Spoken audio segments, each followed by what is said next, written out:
ماہنامہ دریافت سے انتخاب کی سیریز کے سلسلے میں ماہنامہ دریافت کے شمارہ نمبر 10 سے ایک کہانی منتخب کی گئی ہے جس کا عنوان ہے انتقال۔ جوگندر پال کی کہانی انتقال سماعت فرمائیے۔ آواز و پیشکش ظفر جمیل۔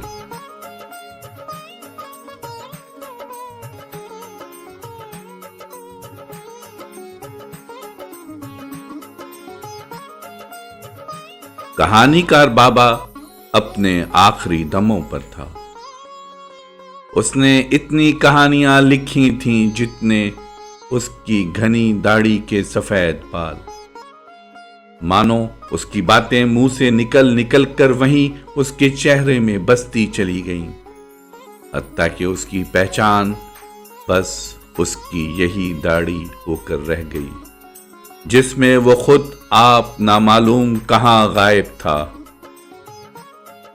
کہانی کار بابا ہمیشہ اوروں کو جیا کیے تھا، ہاں ان کے سوا اور کنہیں جنہیں بھوگ کر اس نے اپنی ساری کہانیاں لکھی تھیں، اور اب وہ آخری سانس لے رہا تھا۔ مگر اس نے اپنی زندگی جی ہی کب تھی جو اس وقت مرتے سمے اسے معلوم ہوتا کہ وہ اسے کھو رہا ہے۔ اس نے تو ساری عمر اس مانند بتا دی کہ زندگی کوئی تیری میری نہیں، اسی کی ہے جسے کوئی سانس لے رہا ہو۔ جس وقت جو بھی دل میں سما کر خون صاف کرنے لگے اس وقت صرف وہی ہوتا ہے۔ نہیں تو میں کون، اپنے بیچ میں وہ آپ خود۔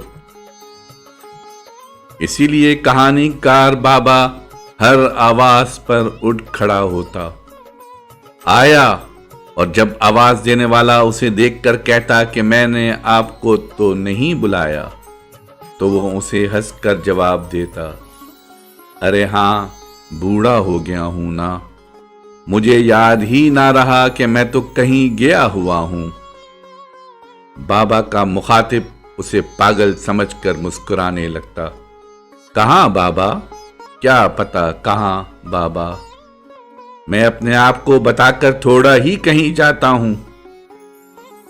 یہی وجہ ہے کہ کہانی کار بابا اکثر جب اپنے کتے موتی کے عین سامنے ہوتا تو وہ بھونک بھونک کر اسے گھر کے کونے کونے میں ڈھونڈ رہا ہوتا۔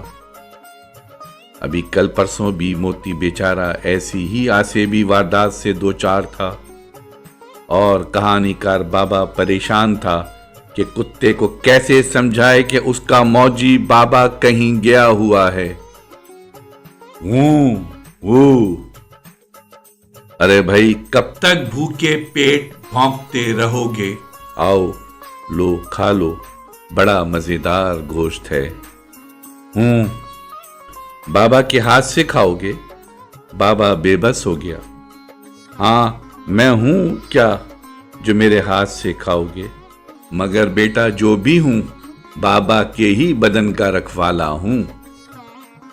ارے نہیں مورکھ، بابا کو کیا خبر، میں اس کے بدن کی دیکھ بھال کرتا ہوں، اسے تو اپنے بدن کی بھی خبر نہیں، بس جس بدن میں بھی رات آلے وہ وہیں لمبی تان لیتا ہے۔ ہاں اسی لیے تو کہہ رہا ہوں لو کھا لو، اور اس ہرجائی کا انتظار مت کرو۔